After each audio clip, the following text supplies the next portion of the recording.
यानी आप जैसे जिज्ञासु रसिक श्रोताओं का संग, ये नहीं सोचना कि मेरे द्वारा आपको लाभ मिल रहा है, मैं तो ये कह रहा हूं आपके द्वारा मुझे लाभ मिल रहा है। हाँ? ये आपकी भावना भले हो, लेकिन मैं अपनी भावना इस आचार्य पीठ से जो व्यक्त करूं, तो मुझे तो ये अवसर मिला है श्री जी की कृपा से। और ये वल्लभ आश्रम और विशेषकर हमारे लक्ष्मी नारायण जी पालीवाल जी,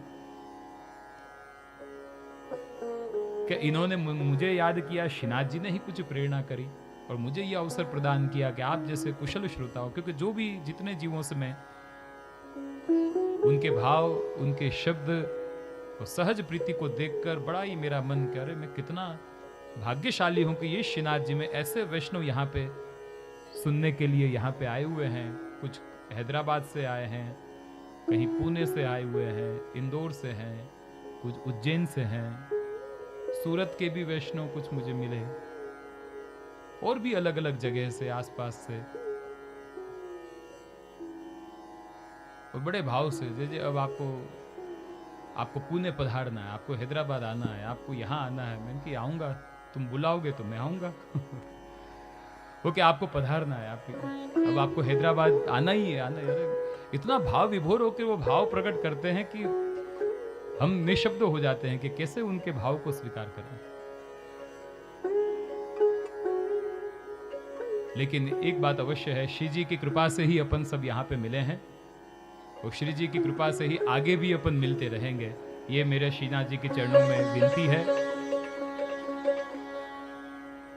सितारों को आंखों में महफूज रखना, बहुत देर तक रात ही रात होगी। मुसाफिर हैं हम भी, मुसाफिर हो तुम भी, किसी मोड़ पे फिर मुलाकात होगी। और मैं तो कहता हूं इसी मोड़ पे फिर मुलाकात होगी, श्री भागवत के ही सानिध्य में। फिर वो हैदराबाद हो या पुणे हो या इंदौर हो या जहां भी हो, लेकिन जो भी वैष्णव ने अपने आप ने जो भाव प्रकट किए हैं, भाव पुष्प जो आपने समर्पित किए हैं, उन भाव पुष्पों को मैं अपने माथे पे चढ़ाता हूं प्रियजनों। और आप वैष्णव के ही ये हृदय की भावना है, आपका भाव देख के ही कुछ हृदय से भाव प्रकट होते हैं। बाकी मेरे अंदर तो ना कोई ऐसी योग्यता है, ना कोई ऐसा भाव है। क्रिया च दुष्ट वचनापि दुष्ट, हर प्रकार से। लेकिन ये तो आप वैष्णव के आशीष और श्रीनाथ जी का अनुग्रह कि कुछ यहाँ से मैं बोल पा रहा हूँ, बाकी मेरा कोई सामर्थ्य नहीं है प्रियजनों। और मैं स्पष्ट आपको बड़े प्रामाणिकता से ये बात कह देता हूँ, आपको यहाँ से इन 7 दिन में जो भी कुछ आपको उत्तम लगा, ये मेरे शब्द नहीं है, श्री वल्लभ की वाणी और बड़ों के आशीर्वाद हैं बस। और मेरा इसमें कोई सामर्थ्य नहीं है, बिल्कुल भी नहीं। मैं भागवत को कह सकूं, मैं अपने आप को, मेरी योग्यता इतनी नहीं है, न पात्रता है। भागवत तो अभूतपूर्व, ये तो महापुराण है ये तो। और उसमें भी सुबोधनी जी आदि को कहना, मेरी ये जिह्वा का क्या सामर्थ्य कि वल्लभ की वाणी को मैं कह सकूं। ये तो केवल जो कुछ बोल पाया गुरुजनों के आशीर्वाद, बड़ों की कृपा है। और आप जैसे भाविक रसिक वैष्णवों के आशीष हैं। ये जो आप भाव सुमन जो आप प्रकट करते हैं, वो हमको आशीर्वाद रूप में हमें प्राप्त होते हैं। और जिसका ये फल है कि कुछ मैं यहाँ से अपनी वाणी पवित्र कर पा रहा हूँ। जो भी कुछ त्रुटियाँ, अशुद्धि, गलती, ये सब मेरा दोष है। और जो भी आपको कुछ अच्छा लगा, ये गुरु श्री वल्लभ की कृपा मानना प्रियजनों, पितृचरण की कृपा और बड़ों के आशीर्वाद बस। बाकी मैं तो स्वयं, आप भले जो भी कहो, लेकिन मैं तो जानता हूँ, यानी मेरे अंदर किसी भी प्रकार की ये योग्यता नहीं है। ये तो आपका उत्साह भाव देखकर हृदय में भाव आ जाते हैं कि कुछ और विशेष कहें और कहें। यानी ये जो आपका हमारा यहाँ पे ये जो सत्संग समागम, जिसमें ये वल्लभ आश्रम ये एक निमित्त कारण बना, लेकिन वास्तव में ये हम सबको मिलाने वाले हमारे निकुंज नायक श्री गोवर्धनधर प्रभु है प्रियजनों, जिसके अपन परम सानिध्य में 7 दिन अपन रहे यहाँ पर। तो ऐसे परम कृपालु श्री गोवर्धन नाथ आपके चरणारविंद में कोटान कोटि दंडवत प्रणाम करते हैं। और ऐसे ही अवसर अपन सबको पुनः पुनः प्राप्त होते रहे। यही श्री ठाकुर जी को विनती, सेवा का फल सेवा, सत्संग का फल सत्संग। आज यहाँ ये कथा 7 दिन श्रवण करके आप में से कोई वैष्णव तैयार हो जाए कि हाँ भाई अब यहाँ पे अगली बार मैं निमित्त बनने के लिए तैयार हूं और कथा का संकल्प ले ले, तो ये हमारा जो हमने सुना ये फलीभूत हो गया। सेवा का फल सेवा, कथा का फल कथा। और मैं यहाँ पे देख रहा हूं कितने ही वैष्णव के हृदय में ऐसे संकल्प मनोरथ जागृत हुए हैं कि इस प्रकार के आयोजन अपने नगर में या अपने शहर में या जैसे भी जब भी हों।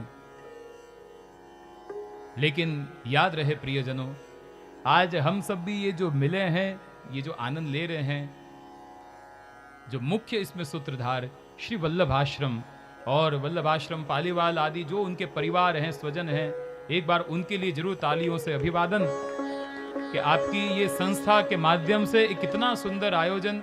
और मैं तो वल्लभ आश्रम से जुड़े हुए जितने भी वैष्णव हैं, खासकर पालीवाल, उनके लिए भी हृदय से साधुवाद प्रकट करता हूं कि आपके निमित्त होने से आज हम लोग, आप लोग भी आपस में अपन मिले। तो निमित्त तो ये वल्लभ आश्रम है। श्री ठाकुर जी ये संस्था को भी बहुत बल प्रदान करे, इनके द्वारा सुंदर सुंदर आयोजन होते रहें, यही हृदय के मनोभाव प्रियजनों प्रकट करता हूं। परीक्षित जी के हृदय में भावना को देखते हुए और कुछ प्रसंग सुनाएंगे, और कुछ श्री ठाकुर जी की लीला। जब श्रोता इस प्रकार के भाव प्रकट करता है तो वक्ता भी हृदय खोलकर। और अब सुखदेव जी कहते हैं, राजन, ये उस समय की बात है कि जब भगवान सांदीपनी के आश्रम में अध्ययन करने के लिए पधारे। आप तो साक्षात ईश्वर हैं, लेकिन आपने बताया कि गुरु के सानिध्य के बिना जीव का उद्धार नहीं है। स्वयं 64 दिन में विराज कर कई प्रकार की कला विद्याएं आपने वहां पे गुरु आश्रम में रहकर प्राप्त करी, गुरु की सेवा करी, गुरु पुत्र भी उनको लौटा दिए दक्षिणा के रूप में। ये उस समय की बात है। एक दिन वहीं आश्रम में जो पढ़ने वाले विद्यार्थियों में से एक आपका प्रिय सखा, जिसका नाम था सुदामा। देखिए श्री सुखदेव जी जो वर्णन करते हैं, कृष्णस्यासित सखा कश्चित ब्राह्मणो ब्रह्मवित्तमः विरक्त इंद्रियार्थेषु प्रशांतात्मा जितेन्द्रियः। देखिए स्पष्ट रूप से यहां पे सुदामा नाम का प्रयोग नहीं किया है, लेकिन कृष्णास्यासित सखा कश्चित, कृष्ण के कोई एक मित्र कश्चित। आचार्य चरण कहते हैं कि कृष्ण का सखा तो कोई एक ही हो सकता है, कोई कैसा विरला। विरक्त इंद्रियार्थेषु प्रशांतात्मा जितेंद्रियः, ऐसा जो कोई जीव हो वही कोई एक ही भगवान का मित्र हो सकता है। तो अन्य पुराणों में प्रमाण मिलते हैं कि वो कौन, के सुदामा। सु वत्ता दाम वत्ता आ, सु का अर्थ है सुंदर, दाम का अर्थ है डोरी। जिसने सुंदर डोरी में भगवान को बांध लिया है वह सुदामा। जिनके प्रेम के अधीन भगवान हो जाते हैं उनका नाम सुदामा। तो ये सुदामा जी उज्जैन से, अवंतिकापुरी से पढ़कर पोरबंदर में आकर स्थित हुए। पत्नी का नाम था सुशीला, वो भी बड़ी साध्वी थी, पतिव्रता थी। ज्यों ज्यों अवस्था आई सुदामा के ऊपर दारिद्र्य की काली छा गई, दरिद्रता आ गई, क्योंकि इन्होंने एक व्रत लिया था अयाचक कि मैं अपनी ज्ञान विद्या का द्रव्योपार्जन के लिए उसका प्रयोग नहीं करूंगा, जो कुछ सरलता से सहजता से मिले उसमें जीवन जीऊंगा, जीवन यापे के लिए किसी से मांगूंगा नहीं। अब जब जीव कुछ जीवन में सत संकल्प लेते हैं तो विघ्न तो आते ही हैं, परीक्षा तो होती ही ऐसे जीवों की, है ना। अब इनकी भी परीक्षा हुई, लेकिन दृढ़ता इन्होंने बना के रखी। ऐसे निष्कंचन इनकी अवस्था हो गई, घर में एक समय कुछ खाने की भी वस्तु ना मिले। उनकी पत्नी सुशीला कहती कि आपके मित्र तो साक्षात लक्ष्मीपति है, अरे तू क्या कहना चाहती है, मैं उनसे मांगूं? ऐसे कहते यानी वो भी चुप हो जाती कि कैसे इनको कहूं, कैसे समझाऊं। एक दिन की बात है, अलग प्रकार से उनकी पत्नी ने सुदामा जी से कहा कि आपके जैसा निष्ठुर सखा तो मैंने आज तक कहीं नहीं देखा। आप यहाँ द्वारका में आपके सखा विराजते हैं, लेकिन कभी आपको उनको मिलने की इच्छा नहीं होती, उनके दर्शन करने की इच्छा नहीं होती। मैं आपको थोड़ी ना कह रही हूं आप उनसे कुछ मांगिए, पर क्या आपका दर्शन करने के लिए एक बार भी मन नहीं होता? जब ब्राह्मणी ने इस प्रकार सुदामा जी को कहा तो सुदामा जी की आंखें भर आई और वे पत्नी से कहने लगी, हाँ देवी, तुम सत्य कह रही हो। बहुत दिनों से मैंने अपने प्रिय सखा के दर्शन नहीं किया, क्या मालूम वो समय कब आएगा, वह दिन कब आएगा, वह उत्तम लाभ मुझे कब प्राप्त होगा। वो ब्राह्मणी कहने लगी, घर से निकलोगे तब मिलेगा ना लाभ, उसके लिए घर से तो निकलना पड़ेगा। सुदामा जी के हृदय में भगवत दर्शन की लालसा जागृत हो गई। वे मन ही मन सोचने लगे कि मित्र के यहां पे मैं जा रहा हूं, लेकिन खाली हाथ कैसे जाऊं। ब्राह्मणी सुदामा से बोली, इसकी व्यवस्था मैं कर दूंगी। और यह सुनकर पड़ोसन के पास गई, एक चिथड़े में 4 मुट्ठी चावल बांध कर ले आई। दौड़ के आई, सुदामा जी के हाथ में गठरी थमा दी और कहा, स्वामी, यह अपने मित्र को आप भेंट देकर कहना कि यह निष्कंचन भक्त की भेंट है, आप इसे स्वीकार करें। अब वह सामग्री हाथ में लेकर, लकड़ी हाथ में लेकर सुदामा जी द्वारका जाने के लिए निकले। रास्ते में जा रहे हैं द्वारका, और जाते जाते अब तो मिलन की और उत्कंठा बढ़ गई, तो ठाकुर जी के लीलाओं का स्मरण करने लगे। और जो सांदीपनी के आश्रम में जो बिताए हुए दिन थे, उन दिनों का स्मरण होने लगा। रास्ते में जा रहे हैं और जाते जाते श्री कृष्ण के नाम का स्मरण करते हुए जा रहे हैं।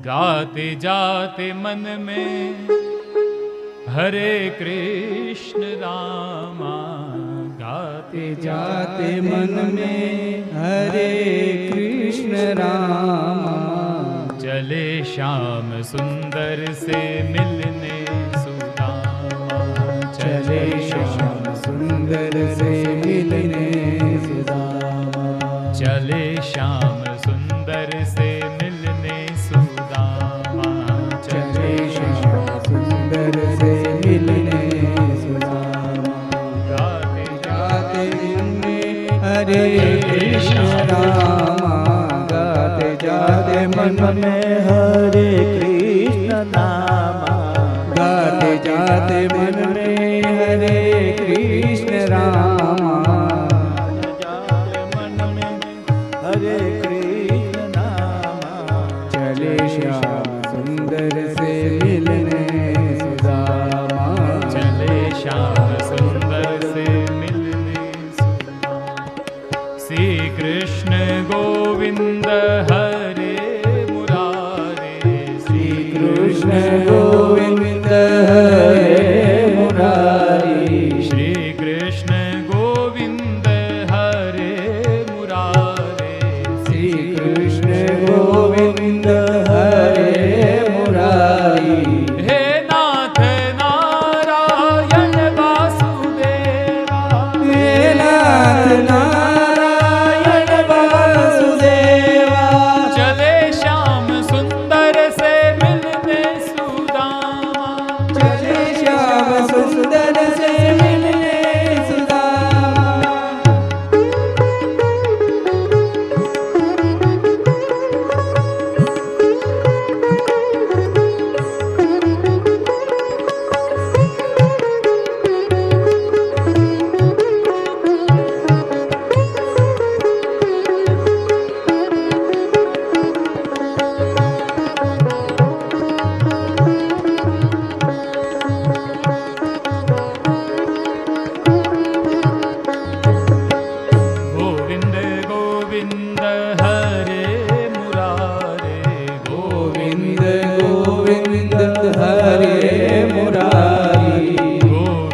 गाते जाते मन में हरे कृष्ण रामा, गाते जाते मन में हरे कृष्ण सभी लोग बैठ जाए, अपनी जगह पर बैठ जाए राम। कृपया। सब लोग अपने स्थान पर बैठ जाइए।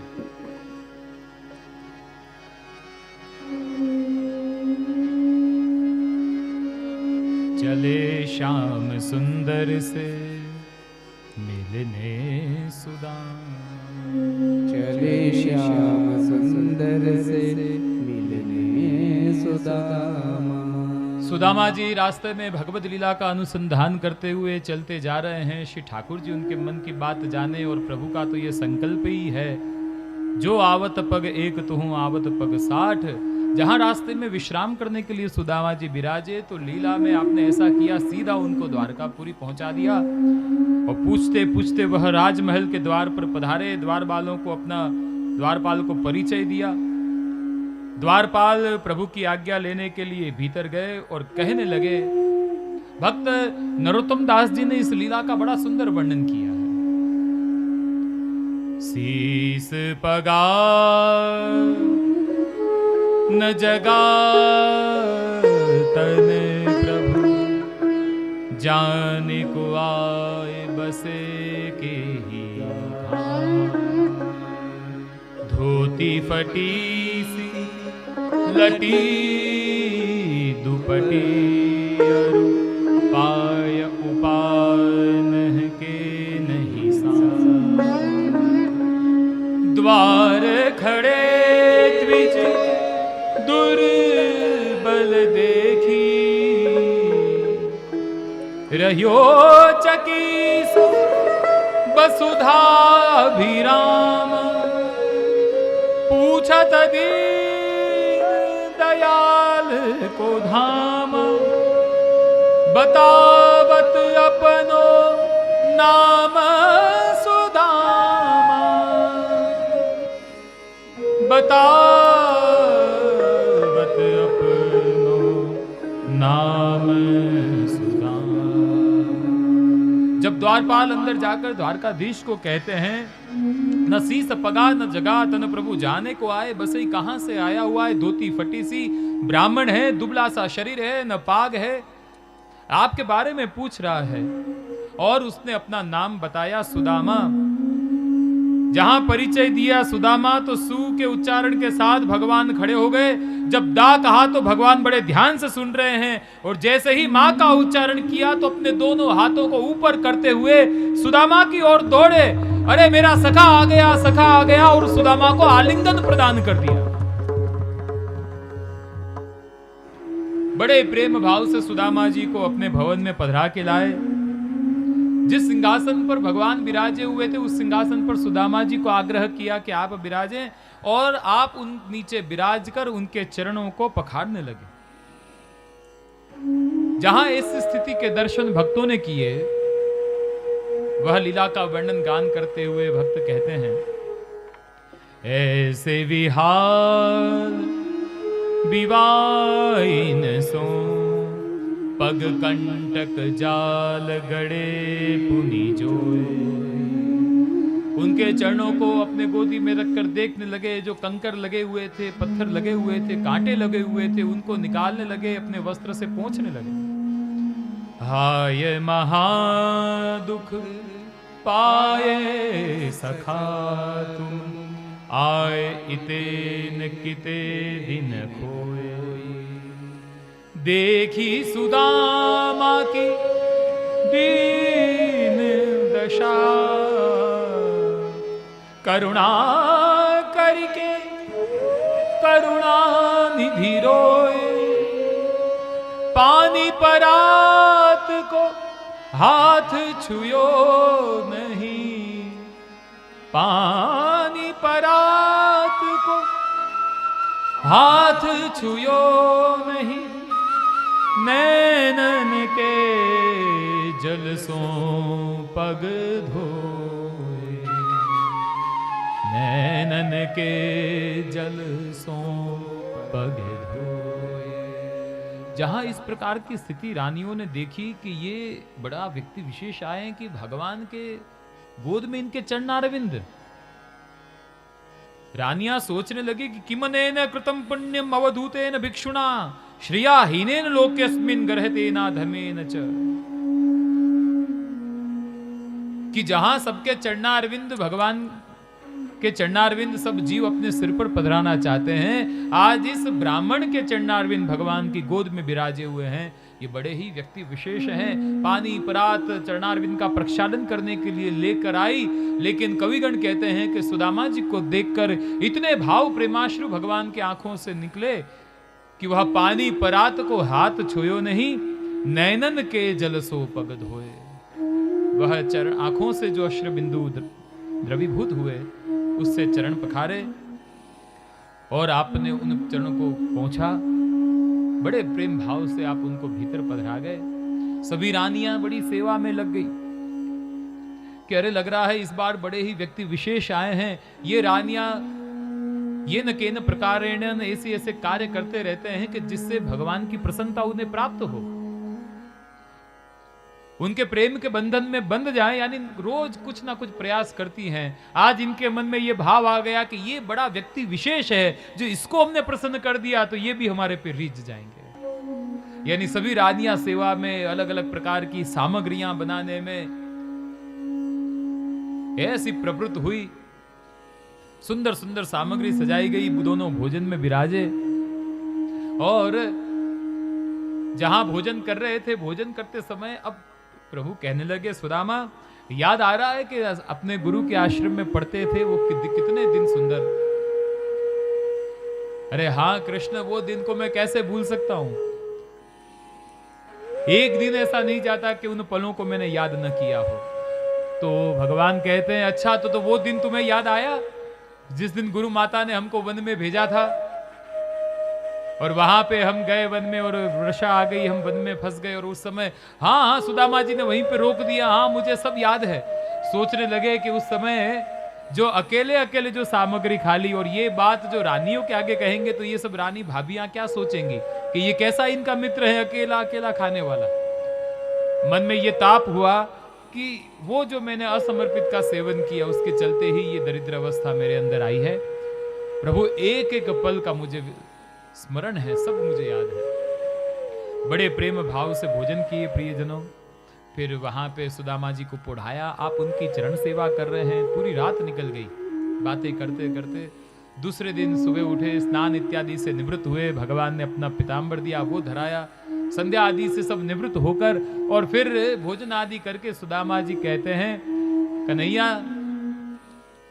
आपसे मिलके बड़ा ही आनंद आया, बस अब आप आज्ञा दो तो मैं वापस अपने घर की ओर जाऊं।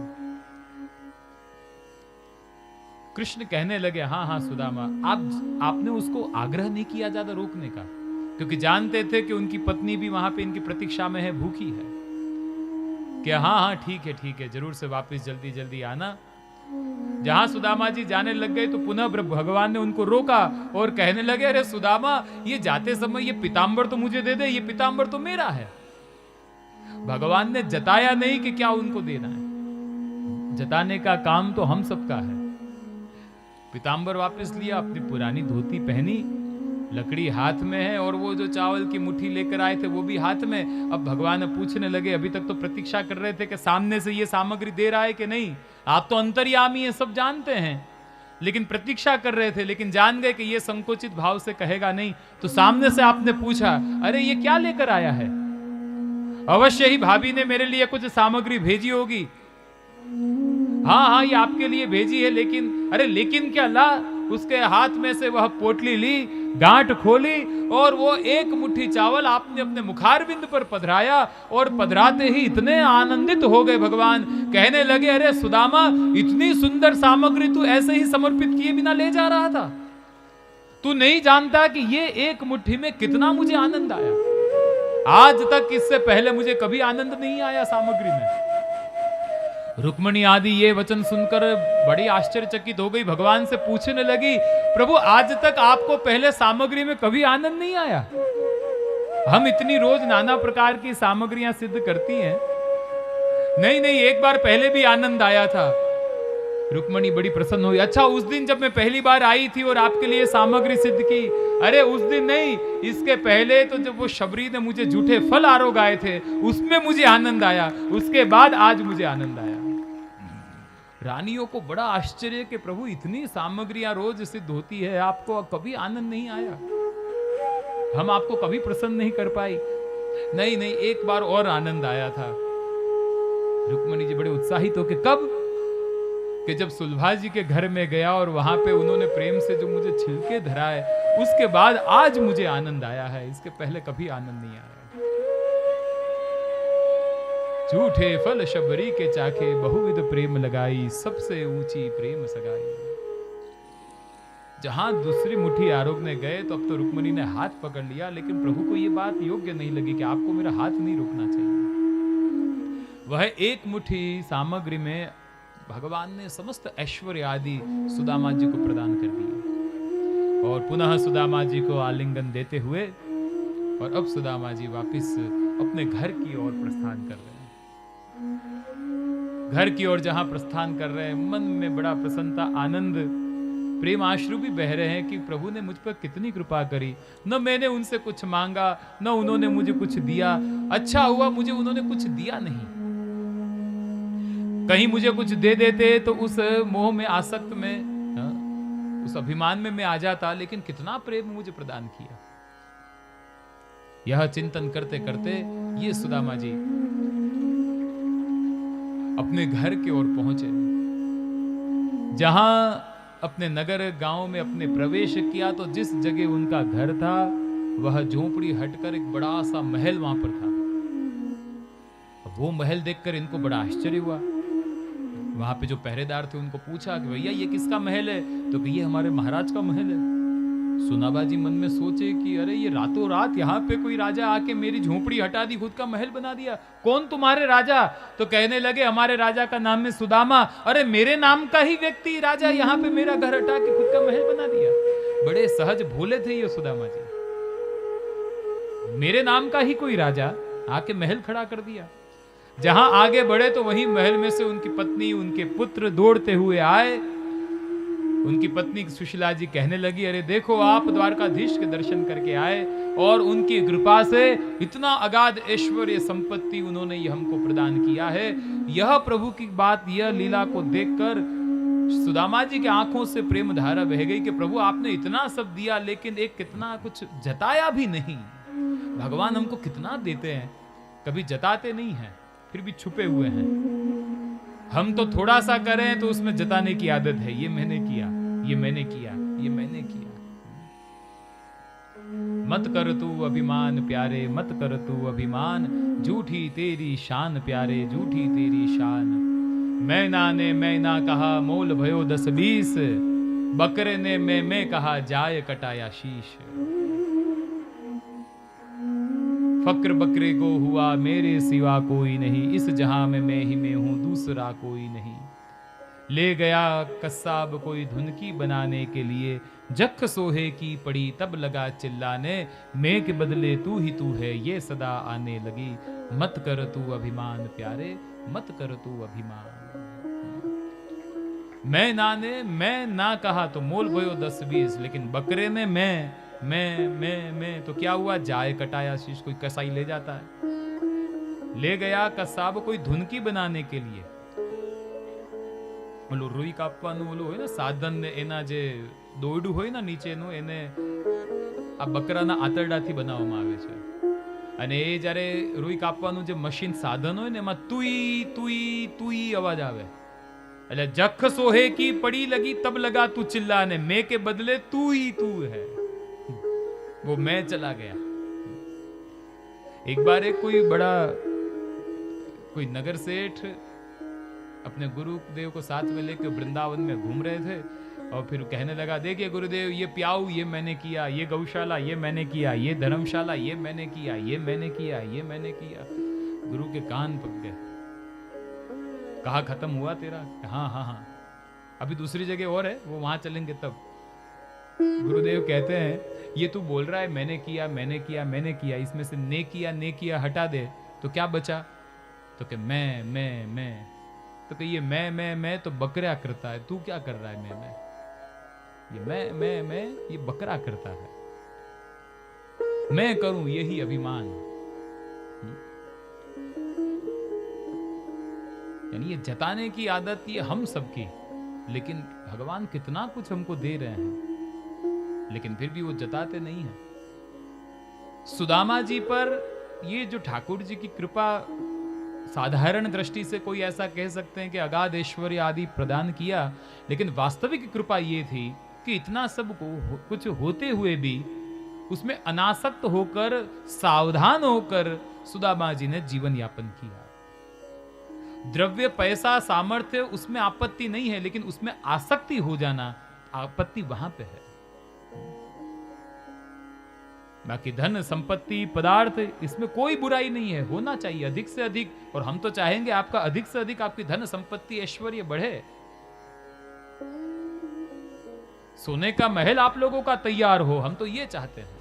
हम तो ये आप सबके प्रति ये शुभकामना रखते हैं, लेकिन साथ ही ये भावना भी रखते हैं कि वो सोने का महल ये द्वारिका जैसा होना चाहिए, लंका जैसा नहीं होना चाहिए।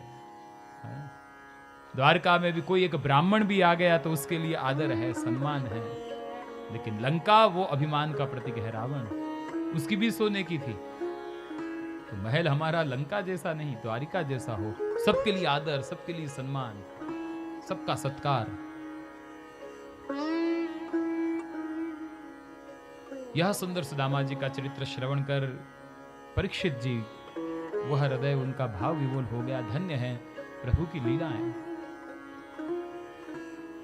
सुदामा जी के चरित्र के पश्चात आगे प्रियजनों सूर्य ग्रहण की कथा का यहां पे निरूपण किया गया है। बड़ी विशिष्ट कथा है ये सूर्य ग्रहण की। सूर्य ग्रहण, जब सर्वग्रास सूर्य ग्रहण आया, उस सूर्य ग्रहण के अवसर पर कुरुक्षेत्र में जो सेमंत पंचक तीर्थ है, जहां पे स्नान करने का बड़ा महात्म्य है, तो उस ब्रह्म वहां पर सरोवर में कुरुक्षेत्र में काफी प्रजा एकत्रित हुई। और देखिए ये सूर्य ग्रहण की कथा इस प्रकार से विशेष है कि यहाँ पे बहुत ही सुंदर सब सत्संग वार्तालाप यहाँ पे किया गया है। ठाकुर जी ब्रज से मथुरा, मथुरा से द्वारका पधारे, द्वारका से कुरुक्षेत्र में पुनः ब्रज गोपी जनों को, नंद यशोदा को कृष्ण का मिलन हुआ है, इसलिए ये विशेष है। ब्रज के बाद अब यहाँ पे मिले कुरुक्षेत्र में। यहीं पे कुरुक्षेत्र में गोपी जन, श्री राधा जी और ये जो पटरानियां जो भगवान की, उनका भी सत्संग है। वहीं कुरुक्षेत्र में सब इकट्ठे हुए हैं। जैसे ही पता चला कि यहाँ पे किशोरी जी, राधा जी, सब रानी गोपी जन आई हुए हैं, तो रुक्मणी जी ने प्रभु को विनती करी कि आपकी उन गोपी जनों को, सखी जनों को हमको दर्शन तो करवाओ राधा का। ऊपर टीले पे ले गए और दिखाया कि देखो वो सामने जो गोपियां दिखाई दे रही हैं सरोवर के किनारे, वह सब ब्रज की हमारी गोपियां, और मध्य में जो हैं वो हमारी राधा है। जहां ठाकुर जी की दृष्टि उन पर गई, राधा जी की ठाकुर जी पे दृष्टि पड़ी। अब तो मिलन की ऐसी उत्कंठा बढ़ी कि दोनों एक दूसरे की ओर दौड़ते दौड़ते आए। श्री ठाकुर जी ने श्री राधा जी को आलिंगन प्रदान किया। ये गोपी जनों ने जब दर्शन किया तो उनको ऐसा अनुभव हुआ कि वह आलिंगन उन्हें भी प्राप्त हुआ। श्री राधा जी ये मुख्य है, स्वामी जी, सभी गोपी जनों को आनंद दिया। वहां पे ठाकुर जी गोपी जनों को कहते हैं कि कहो तुम कुछ वरदान मांगो, तुम्हारी क्या इच्छा है। गोपी जनों ने पहले तो पूछा कि प्रभु आप कह के गए थे कि मैं आऊंगा, तो आप आए क्यों नहीं, ये बताओ। यानी ये कुरुक्षेत्र में बड़ा सुंदर ये सत्संग है। यहाँ पे प्रभु कहते हैं कि मैं आना तो चाहता था, लेकिन तुम लोगों का इतना स्नेह प्रेम मुझे मिला कि वो प्रेम के ऋण को मैं कैसे चुकाता, इसलिए मैं वापिस आया ही नहीं। जिस प्रकार से बकाया बाकी रह जाए और वो देने वाला दे नहीं सके तो वो फिर भाग जाता है भगोड़ा। तो प्रभु कहते हैं कि तुम लोगों ने इतना मुझे प्रेम दिया है गोपी जनों, ऐसा प्रेम मुझे ब्रज के अलावा और कहीं नहीं मिलता है। गोपी प्रेम की ध्वजा जिन गोपाल कियो अपने बस। गोपियों का प्रेम प्रिय जनों सर्वोत्तम है, निर्गुण प्रेम है, तद सुखे सुखित्वम की भावना है। जब आप ब्रज से भी मथुरा पधार रहे थे ना, उस समय भी पहले तो रथ के आगे जब लेट गई, फिर ठाकुर जी ने कहा कि हमें जाने दो, हम आएंगे, तो तुरंत मार्ग दे दिया। मन में यही भाव कि शायद आपको मथुरा में ज्यादा सुख होगा, यहाँ पे जो सुख होता तो आप यहाँ से क्यों पधारते। इसलिए ज्यादा फिर रोका भी नहीं कि हमको हमारा सुख नहीं चाहिए। यहाँ पे शायद उनको श्रम है इसलिए मथुरा जाना चाहते हैं, जो यहाँ सुख होता तो मथुरा क्यों जाते। आपको वहां सुख है, आप वहीं पे विराज। और फिर देखो, अब गोकुल से, वृंदावन से मथुरा कितना दूर है, फिर भी आए नहीं, क्योंकि वो जो ताप, वह विरह ठाकुर जी के आगे वो प्रभु को श्रम देना नहीं चाहते कि उनको देखकर ठाकुर जी को कष्ट पहुंचे। तो इन गोपीजनों का जो ये सहज प्रेम है, सहज प्रीति गोपाल ही भाव है। ठाकुर जी के इनके सामने कहे माखन दे, तो कि यशोदा के आगे तो तू रोज माखन खावे, तो वो कहे नाच, तो नाचे भी है, तो मेरे आगे नाच, तो मैं तो माखन दूं, तो ठाकुर जी नाचने लग जाए।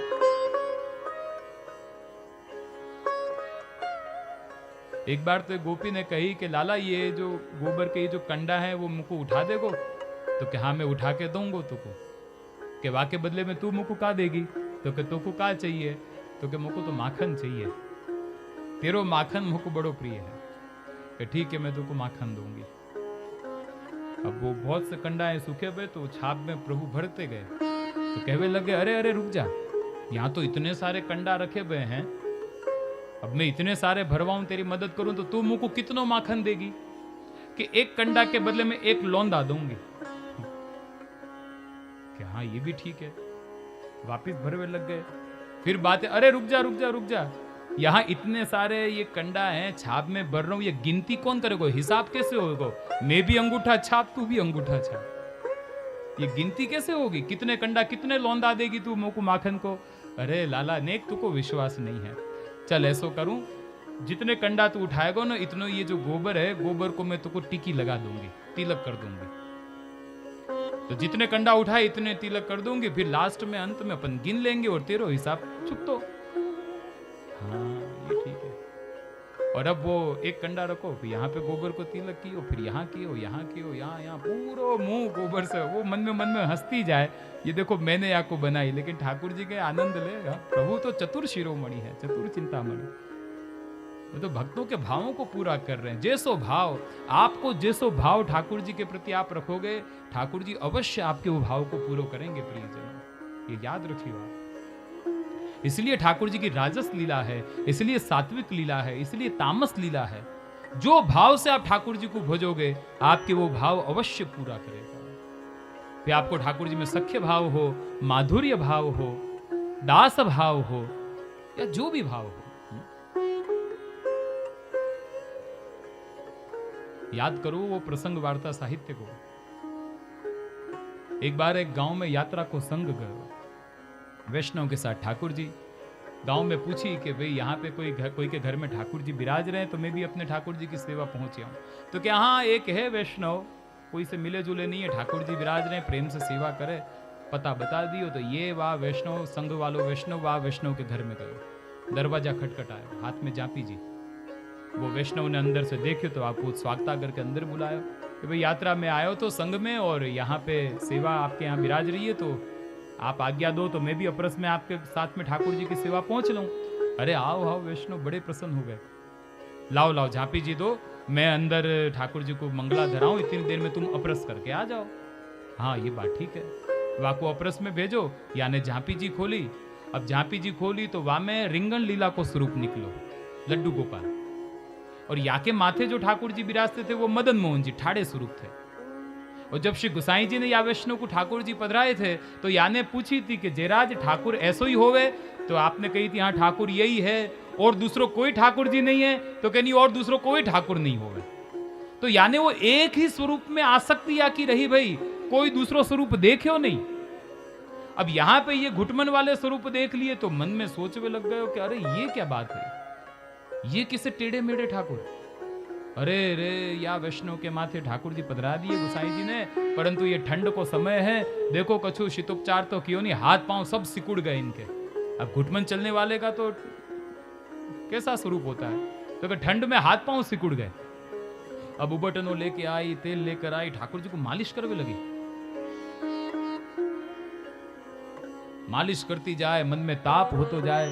अरे कितनो श्रम भयो ठाकुर जी को। कितनों कोमल स्वरूप है, हाथ पांव पूरे सिकुड़ गए, मालिश करती जाए, हृदय में ताप। अब ठाकुर जी ने मन में सोचो कि जो खड़ो नहीं भयो तो ये छोड़ेगी नहीं, ये छोड़ने वाली नहीं है। वहां के भाव को देखकर ठाकुर जी जो रिंगण लीला करने वाले थे मदन मोहन जी रूप में प्रकट हो गए, खड़े हो गए स्वरूप। और अब 2 मदन मोहन जी गादी पे, आहा ये प्रसन्न अब बरोबर है। वहां याके विराज रहे थे, ये मदन, हाँ ये ठाकुर है। दोनों को श्रम भोग धराया, सामग्री अब वो अपरस में अंदर आए, बस देखो मंगल भोग धराए, आओ वैष्णव। तो वो गादी जी में अपने ठाकुर जी ढूंढे कि मेरे लालन कहां पधराए। अरे ये तो रहे गादी जी पे तेरे लालन। कौन से? अरे ये बाई और मेरे, दाई और तेरे। अरे ये मेरे नहीं है। अरे वैष्णव क्या बात कर रहे, ये तुम्हारे ठाकुर जी हैं। अरे मेरे तो यहां से लड्डू खाए वाले, ये घुटमन से झुके भय, वैसे मेरे तो स्वरूप थे। अरे वो तो ठंड के मारे हाथ पांव सिकुड़ गए थे, ये मैंने सीधे किए। अरे ऐसे कैसे सीधे किए? सच्ची बताओ मेरे ठाकुर को कहां छुपाए तुमने? तुमको मेरे लालन पसंद आ गए ना? अरे तुम्हारे लालन, मेरे तो ऑलरेडी मेरे ठाकुर जी विराज रहे, मैं क्यों तेरे लाला को छुपाऊंगी? नहीं नहीं नहीं, तूने मेरे लालन की चोरी करी। वो कि मैंने नहीं करी। अब दोनों झगड़ा करने लग गए। किसो मीठो झगड़ा वो वैष्णवन को। अपन लोगन के तो झगड़ा भी भले फालतू के होंगे, अपन के तो झगड़ा भी तू मैं कोई मतलब बिना के झगड़ा। लेकिन वैष्णवन को क्रोध, वैष्णवन को झगड़ा भी बड़े मीठे, भगवद सुखार्थ, भगवद प्रीत्यर्थम होता है। नहीं अब तो मैं तो गुसाई जी को जाके कहूंगी, तो कह दो मैंने कोई गलती नहीं करी। अब तो झांपी जी करी और दोनों गुसाई जी के पास सबरी बात बताई। अब आप कछु करो या को निराकरण। गुसाई जी ठाकुर जी को झांपी जी अंदर पधरा के गए और गुसाई जी ने पूछी कि प्रभु ये आपकी का लीला है? तो वो ठाकुर जी कहने लग गए कि वो आपको जो वो वैष्णव है, कि वो वैष्णव ने तो ऐसी मालिश करी, ऐसी मैं खड़ो नहीं होता तो मुझको छोड़े वाली नहीं थी, तो मैं क्या करूं, मुझको खड़ो होना पड़ो। वाके भाव के चलते जैसो अपन भाव रखें ऐसो ठाकुर जी व भक्त के मनोरथ अवश्य पूरे करे हैं। बस आपको भाव होना चाहिए प्रियजन, ये आवश्यक है।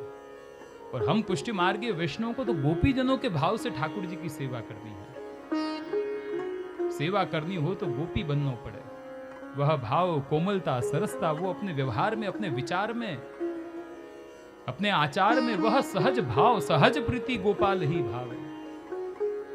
ये अहंकार, ये मैं, मेरा, हूं, मारू, इन सबसे ऊपर उठकर प्रियजनों सहज प्रीति, और ये गोपीजनों के अंदर है।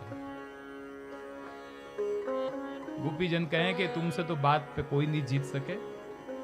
प्रभु कहें नहीं, आज तुम मिले हो, बताओ क्या चाहिए? तो गोपीजनों ने क्या मांगे? प्रभु हम एक ही चीज आपसे मांगे कि आपके जो कोमल चरणारविंद हैं, वह चरणारविंद को आप हमारे हृदय में पधराओ। जो चरणारविंदन को योगेश्वर आदि जो योगी जन हैं, ध्यान में जिन चरणारविंद को स्मरण चिंतन करते हैं, आज वो चरणारविंद हमारे सामने हैं। हम चाहते हैं कि आप उन चरणों को हमारे हृदय पे पधराइए। मांगनो हो तो ऐसा गोपी जनों जैसा मांगो प्रियजनों।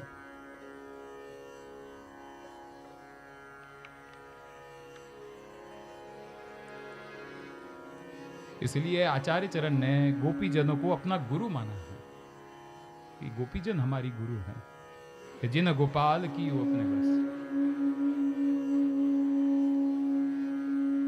वहीं श्री रुक्मणी जी ने प्रभु से कहने लगी, प्रभु आप आज्ञा दो तो इनसे थोड़ी देर हम अकेले में बातें करें। हाँ ठीक है। अब गोपी जनन को साथ में ले गए और रुक्मणी जी आदि के देखो, आपसे प्रभु इतना स्नेह करते हैं, लेकिन उनकी कृपा तो हम पर है। वो हमारे साथ द्वारका में रहते हैं, हमारे महल में रहते हैं। आपको भले याद करते हैं, लेकिन सब विशेष कृपा तो उनकी हमारे पे है।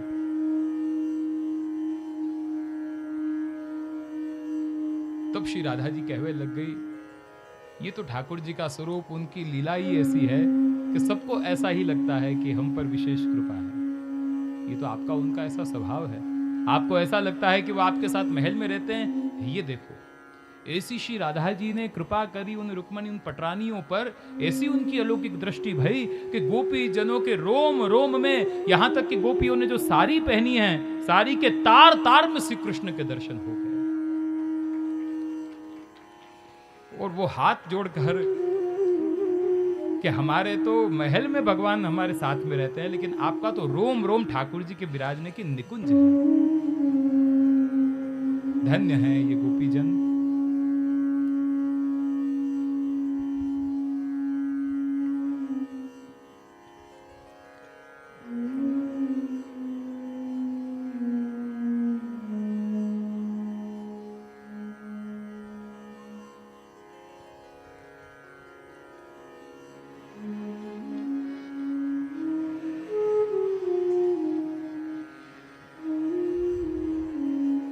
उन श्री गोपीजनों के चरणारविंद में कोटानुकोटि दंडवत प्रणाम अपन करें। और वो गोपीजनन की रज प्राप्त करने के लिए ही हम प्रियजनों ब्रज में जाते हैं। वह रज हमें प्राप्त हो, वो जो प्रेम लक्षणा भक्ति है ब्रज की, उस भक्ति की हमें प्राप्ति हो। यही भाव से तो हम जाते हैं ब्रज में कि उन गोपियों की रज प्राप्ति हो। इसलिए तो वैष्णव यही तो श्री ठाकुर जी से विनती करे कि हे प्रभु,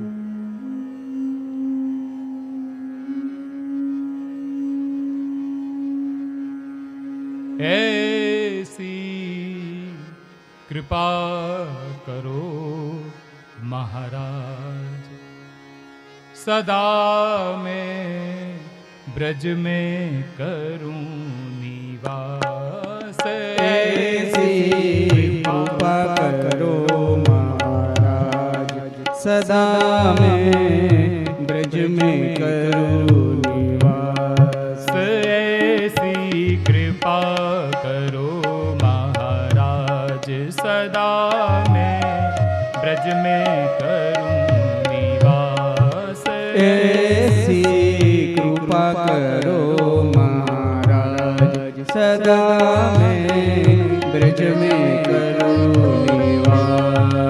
ब्रज में करूं निवास, सदा गोकुल में करूं निवास।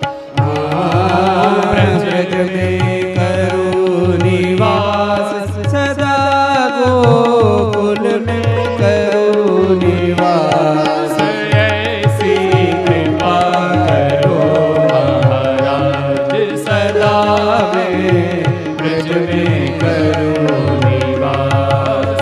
ऐसी कृपा करो महाराज, सदा मैं ब्रज में करूं निवास।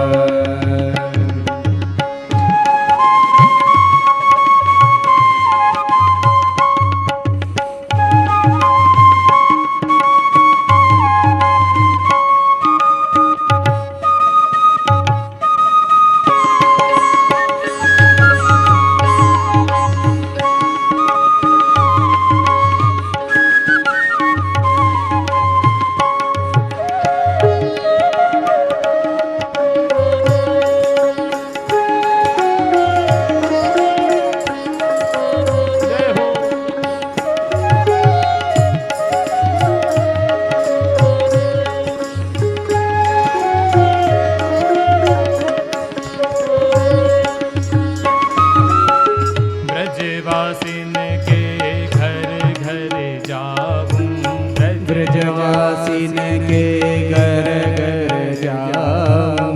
नित प्रतिदिन सत्संग में पाऊं, नित प्रतिदिन सत्संग में पाऊं। स्वर्ग लोक वैकुंठ लोक ना जाऊं कैलाश हो। स्वर्ग लोक वैकुंठ लोक न जाऊं न कैलास। ऐसी कृपा करो महाराज, सदा मैं ब्रज में करूं निवास। ऐसी कृपा करो महाराज, सदा मैं ब्रज में करूं निवास।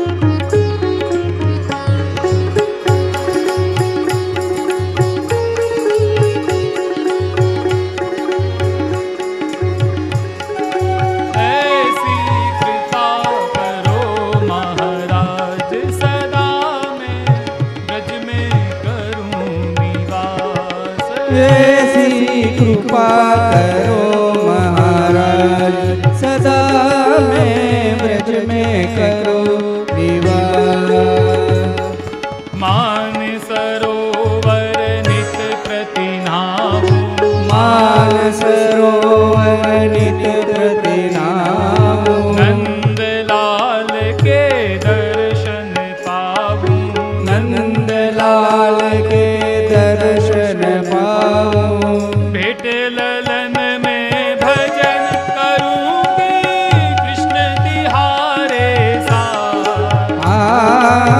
भेट ललन में भजन करूंगी, कृष्ण तिहारे साथ। ऐसी कृपा करो महाराज, सदा मैं ब्रज में करो निवास। ब्रज में करूं निवास, श्री गोकुल में करूं निवास। कृपा करो महाराज, सदा मैं ब्रज में करो निवास।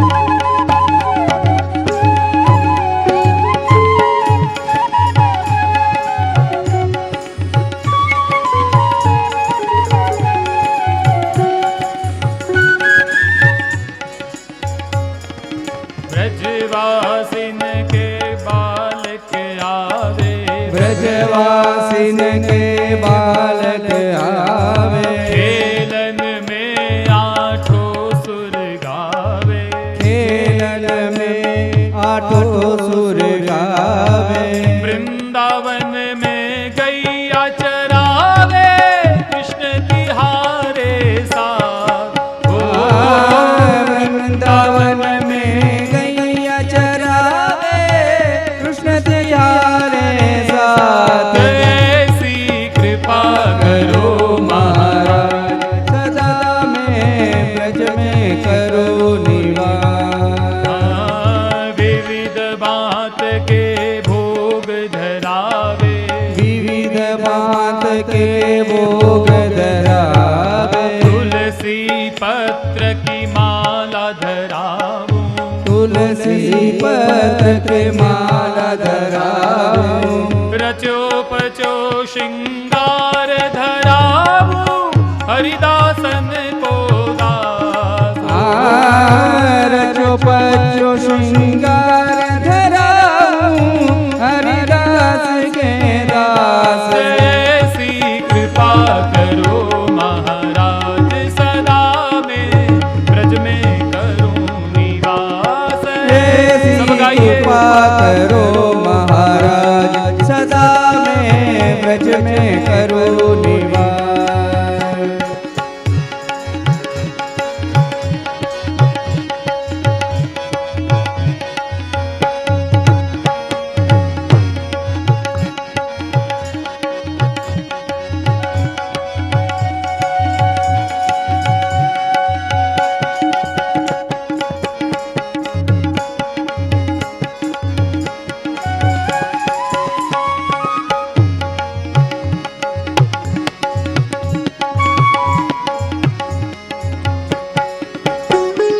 ब्रज में करूं निवास, श्री गोकुल में करूं निवास।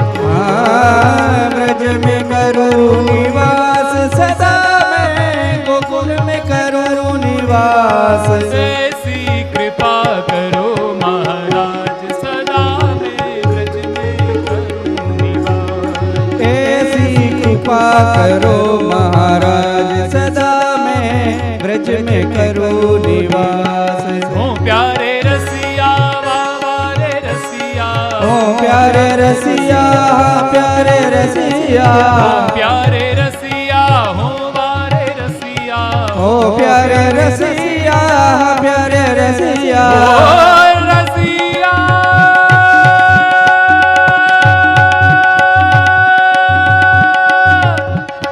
रसिया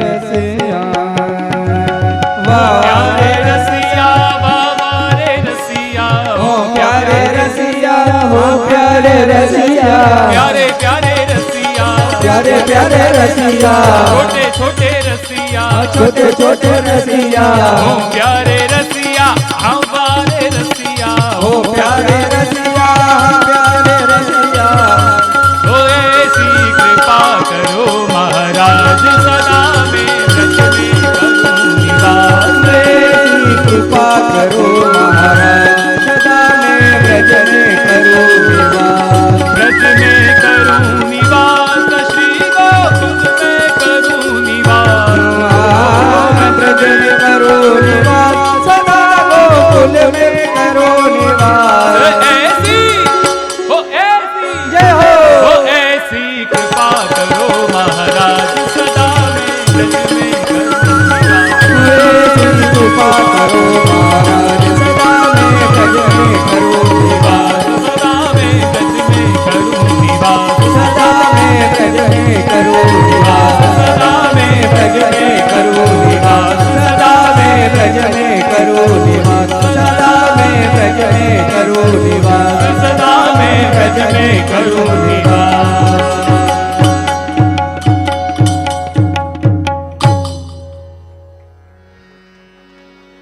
ब्रज में करूं निवास। सब एक बार साथ में आवाज के साथ। हाँ ब्रज में करो निवास ये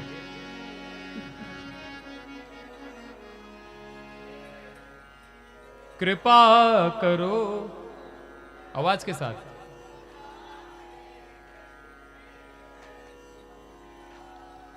ब्रज में करूं निवास श्री गोकुल में करूं निवास हो ब्रज में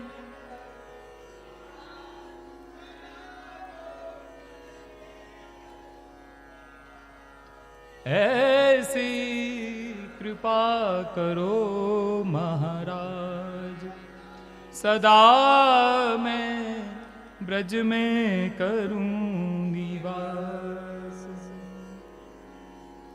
शिवब्रज भूमि की जय होरी के रसिया की जय।